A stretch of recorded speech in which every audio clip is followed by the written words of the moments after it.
Greetings and felicitations once again, fellow modelers, and welcome to my humble part of the galaxy.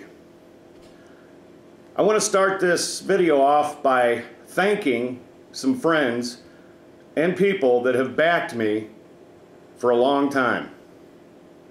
I want to thank John, Scott, Simon, Steve, Richard, Mike, Mark, Lance, the list goes on.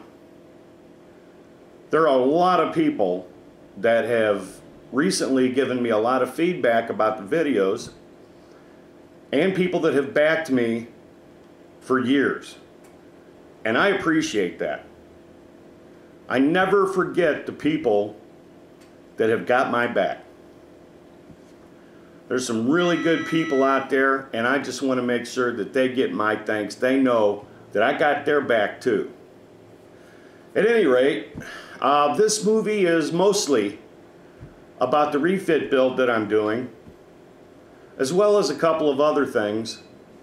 But really, right now, I'm trying to wrap up some work on this refit build, 1/350th Polar Lights kit, because I want to get it done. I want to get it done in the worst way. I've got two other kits that I'm working on, well, three. I've got a Dreadnought that I'm working on for Scott, and I've got a TOS that I'm working on for Jack, and one I'm working on for Mark. And I need to get going, so I'm going to wrap up some of the refit work today, and starting next week I'm going to be doing nothing but electronics on all of these models at the same time while working on stuff for the next electronics video for you guys. So that's where I'm at. I hope you have fun. I hope you learned something. If you're not having fun in this hobby, you shouldn't be doing it. If you're on the forums looking for a reason to give other people a hard time because you think you're superior than somebody else in some way, then you're in it for the wrong reason. I've always said it's all about the art, it's about the work, it's about doing it. It's about respecting each other and not trying to find any reason to trash someone else. That's just childish and immature, and there's just no room for that kind of thing. So I really hope people are having fun with this. I cover detail paint, some more electronics, several other issues, things I don't even know that I've gotten to yet. At any rate, let's get on with it. Keep on trekking. Later. Now, as you can see here, I'm preparing to light block part of the officer's lounge and mask off the areas where I want light to come through the back. So I've used this little dental tool to push my tape into place, and then used an X-Acto to trim out where I want to keep my masking tape for when I light block the rest of the officer's lounge. Excuse me. For when I light block the rest of the officer's lounge, put a base coat on it and start detailing it. Now, I won't pull the tape off until I'm ready to put the decal on and backlight it. So you might want to try to pick up one of these little dental tools somewhere. I get them here and there, pharmacy, dollar store, what have you. Think about it. Now, as you see, I had good clean cuts, so my masking tape is only where I want it to be. Now, I've got this length of masking tape here so that I can hold on to the part without having to touch it and shoot it with some dark primer, let that dry, and then shoot it with the base coat. Now, I've got a good thick heavy base coat, or primer, good thick heavy coat of primer, and I've got it laying on top of some newspaper. Always have some newspaper handy for this kind of thing. Now I'm having to work in the house due to weather, so I try to respect the wife and make as little mess as possible. And she respects me for what I need to do and lets me do what I need to do on my models without giving me a massive ration of stuff. So anyway, there you go. I'll shoot this with a base coat, maybe another coat of primer after this dries. The best application for primer is a light coat every 15 minutes. So you get 3 or 4 good layers of primer. Let that dry for about 3 days. 48 to 72 hours is best. Then go at it with some fine sandpaper. 400 and then 600 grit sandpaper is always the best. Then you hit your base coat and your base coat will go on smooth, no problem. Now I wanted to touch briefly on the inner nacelle details. Now these are going to be the lighted portions of the inner nacelles for the 350 refit. Now the best way to do this, you can either use enamel or acrylic, it doesn't matter, whatever is your favorite, is paint a good thick coat of, say, flat black primer if you're using enamel. Let it dry for a couple of days and then sand off or scrape off where you don't want the paint. Leave the paint down in the troughs so that when your blue light shines through, you get the effect just like in the movie. Now, these both need just a little more cleanup, but I want to go over the enamel that I've already got down in there. I want to go over the enamel with some black acrylic to get it down in those troughs.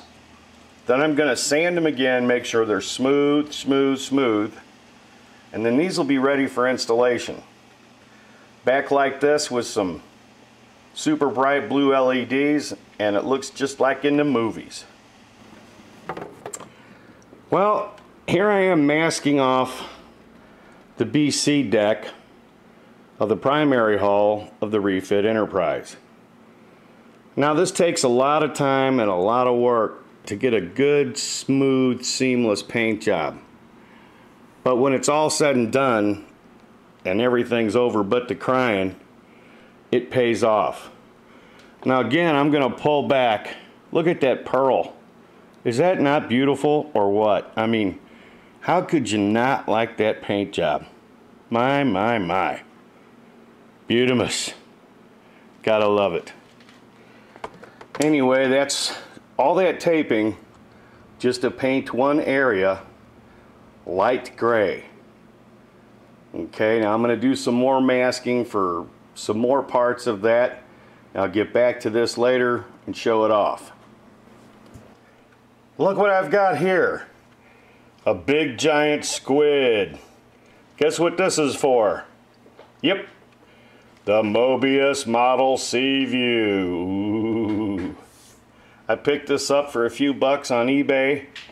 I'm going to lightly sand it. It's rubber, but I'm going to lightly sand it, all the tentacles, the head, tape off the eyes, and I'm going to shoot this with a light white with some gray shadowing, and then hit it with pearl so it looks like a super massive Humboldt squid.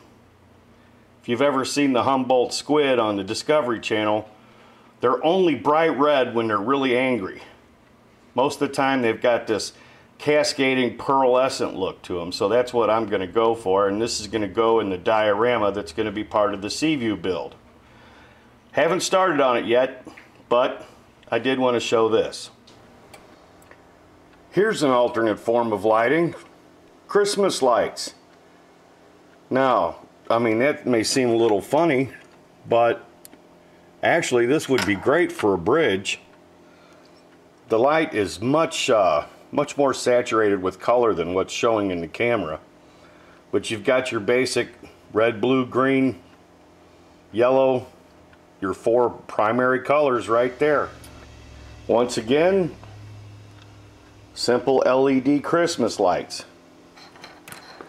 You can use this for all sorts of interior lighting and even for lighting nacelles or Broussard collectors.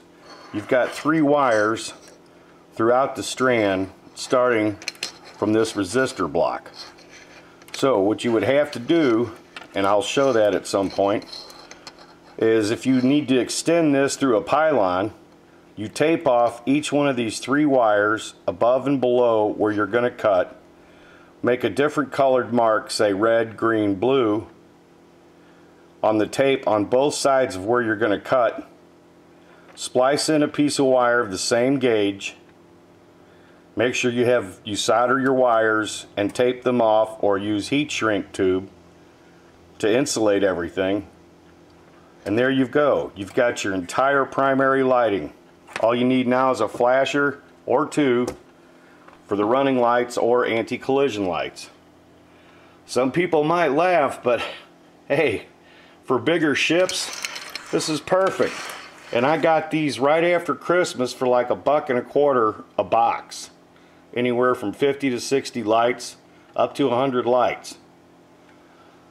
There you go. Whole lot of masking going on here.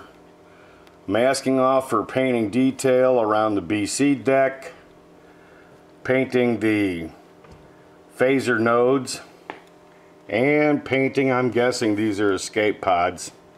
Or access ports, access panels. Whatever you want to call them. Now, I'm going to skip ahead a little bit. Need to get some work done. I'll show this when it's pretty much complete before I go on to the next step. Here's a little something for the tips and tricks part of the movie. Okay, I always use a piece of masking tape to tape one side of the parts down, so I've got something to hold out in the air so I don't get paint all over my hands. And it's a good thing to lay on top of a box or some newspaper or what have you until everything dries. Now I use this 2 times flat white primer. This is about $3-4 bucks a can, Rust-Oleum American Accents, but it has a nice leveling effect on the paint, and it gives you a really good base coat. Really, with this, with a little light sanding with 600 grit sandpaper, you could shoot this with clear and you're done. Anyway, just thought I'd share that. I've hit the officer's lounge with 1 heavy coat of dark gray primer, 1 light coat of primer. I've let that fully set up for a couple of days. I'm going to shoot it with flat white right now. Then I'm going to start adding the detail to it, as from the movie The Motion Picture. Even Andrew Probert said that this didn't quite necessarily fit, but that's what they did for a quick fix to get the model done and to use it for the blueprints. Anyway, more on this a little bit later. I'll get this painted white. I'll peel off the masking tape and show that light can show through, and show some work on the detail. Here's a little tip on electronics. You see these little black squares in between the 3 surface mount LEDs? Each one of those little black squares is a current limiting resistor, surface mount current limiting resistor, used to limit the current along each of those 3 LEDs.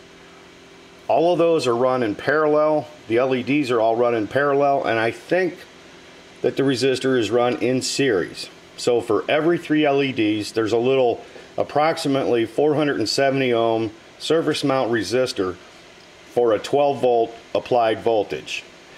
Now you can add 1 more LED to a 3 or 6 LED strip. I've cut these down to strips to use them for inside mounting electronics in the engineering hull and neck. Now I'm going to have to solder connections in between these and make sure I get the parallel or the polarity correct before I apply any voltage. Once I've got the connection soldered, I'll do a light test on it, make sure I'm good to go. And if I have to light another area, say at the end of this, that isn't directly in line with these LEDs, I can run 1 more LED off of here to a place for, say, a beauty light. here are some little 3 LED strips. As you can see, you've got your current limiting resistor. Each one of these little 3 LED strips is going to light a set of windows in the primary hall, with connections soldered in between them. Besides all the masking and painting I'm doing on the upper primary hall, I'm going to go back and mask off all these little gray and blue sections because they're just too far into the gray. The gray is just way too dark, and the blue is really a little too dark too.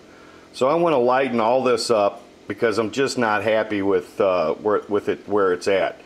Each one of these holes here and here is a flasher. Now I'm going to go back and check the motion picture, but I'm pretty sure these are flashers and these are interior lights. I wanted to go ahead and get a good shot of the 1/120th scale bridge. This is roughly twice the size of the bridge on the 50-inch refit. So it's about 3 times the size as the Polar Lights kit, maybe a little more. Now I'm trying to talk my friend into doing the BC deck and a little travel pod, maybe a Vulcan shuttle. I think that'd make for an interesting kit. I've still got some cleanup on this, but all in all, it's looking pretty good. Maybe another coat or so of primer and some light sanding, and it's ready to be shot with white and pearl and then detailed. I wanted to touch just a little bit on electronics and fiber optics today because I'm working on both of them at the same time that I'm doing detail paint and some finish work on some of the smaller parts and some of the larger parts. I've really been dividing up my time, bouncing back and forth between one and the other, trying to get as much done as I can because I'm a little behind schedule and I want to get caught up. Anyway, briefly, fiber optics come in various sizes, lengths. You can have them cut to length. There are a lot of different suppliers out there. I say shop around because it's all the same. All you're using is a little light tunnel to direct light exactly where you want it. You can use little LEDs, pre-packaged and already wired LEDs like this to direct light on several fiber optics at once into different places, which saves you on LEDs. If you're really hard up for room and you need a lot of little bitty lights, fiber optics are the way to go. Also, you can get these pre-packaged. I was in a rush because I needed some stuff quickly, so I bought a package, pre-packaged set from Joe Knows Electronics off of Amazon. Good stuff. I also go through 123 Electronics, electronics wholesalers, fiber optic wholesalers, just a lot of different places, all depending on what I need, because each place has its own little price variance and shipping costs. So shop around and kind of get an idea how you can get the best equipment, best quality, and still save money. Now, I just want to touch briefly on paint brushes because I'm doing work on detail paint right now. Now, this is a flat glaze brush.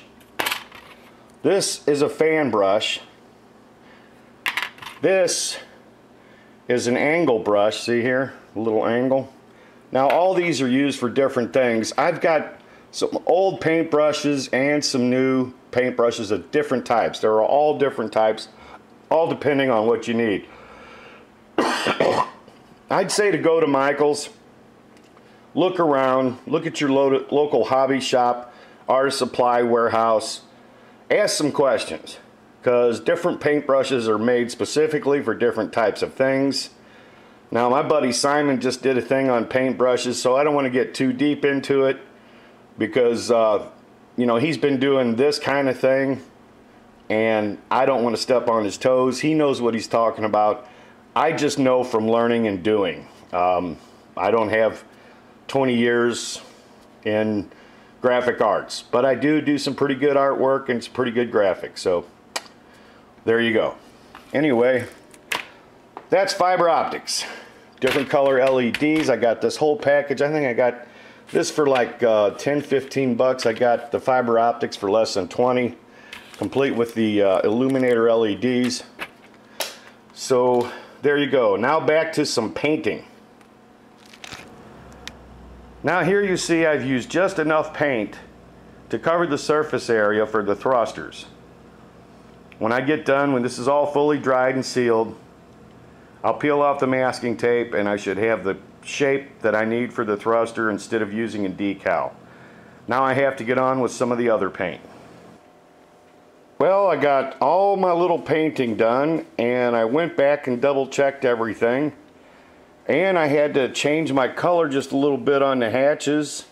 I matched it to the Christie's photos and to the files that I got from Foundation Imaging to match the color. So now I do want to go a little darker with the yellow, but the gray and the color for the hatch is almost a perfect match. Now let's have a look at that lower primary hull. Now, as with the primary hull, I still want to go just a shade darker on the yellow, so I'm not going to remove all the masks for the thrusters and the phaser array. Now, I looked at a real clean picture of an early shot, and it looked like the little hemispheres on top of the phaser plate, or whatever that's supposed to be, had a gray look to them. So after I get my color correct for the base plate of these little phaser arrays, I'm going to go back and paint every one of these little hemispheres a light gray.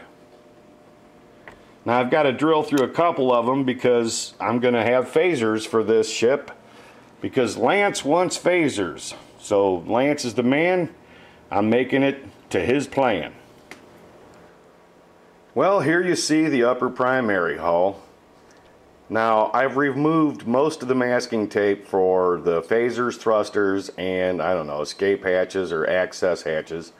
I haven't removed the tape from the BC deck because I have to add the brass part you see there for the officer's lounge. Now I double checked, triple checked, and quadruple checked this color that I mixed by hand against photos of the actual ship early on when it was being filmed, and before it turned that mustard looking brown, the yellow was bright and garish, and I even cut this down with a little bit of brown. So this looks to be right on the mark, and I made note of this in Facebook. Now I'm going to be adding the brass edge for the windows. I'm going to be painting the yellow on the thrusters and putting the impulse crystal in, as well as the brass cage that goes over the top of it, adding a few more other things. But as soon as all that's done, I'm going to shoot this with a light coat of clear. Then I'm going to start all the detail paint and decaling. This ship is a lot of work to get right. I mean, it really is a lot of work to get right, and I cannot wait to get this thing in front of a green screen and show it off. More to come. Here we are back at the lower primary hull. Now I went back and double checked and triple checked some of this stuff. I'm going to make some minor changes and additions to make the lower primary hull accurate. Then I'm pretty much done with this for a couple of weeks, except I'm going to be stuffing electronics into this model and the Dreadnought and 2 original series models. I've got some brass etch I'm going to add to it. We'll catch up with all that a little bit later. Anyway, I guess that's it for now. We're wrapping this refit up for a couple of weeks. Later. Well, there you have it, boys and girls. There is 3 days. 3 days worth of work, off and on. And video. Electronics, painting, masking, fiber optics, etc., etc. That's it for a couple of weeks. No more refit for a couple of weeks. I'm sick of looking at that ship, I'm telling you. Ugh. So for the next 2 weeks, it's going to be all electronics. Now I'm going to cover installing electronics into all four ships. The refit, the Dreadnought, both original series ships, and I'm going to show some more on the 50-inch refit. Some new high-resolution graphics. My buddy Kurt Kuhn posted a link and some information on his site, Mini Modeler Magic. Thank you, Kurt. Thank you. Nice. I appreciate that. I guess that's about it. This movie's a little long, and I know I promised to show some pictures at the end of the credits, a couple of previous movies. I'm sorry, I just got in there editing, and that was all she wrote. So, I guess that's it for today. Check back in a week or two. I'll make sure to post links. We're going to cover a lot of electronics, fiber optics, blinkers, flashers, you name it. So, I hope everyone is staying warm and keeping cool. Take care, keep on trekking. May the force be with you. Peace and long life. I'm out of here.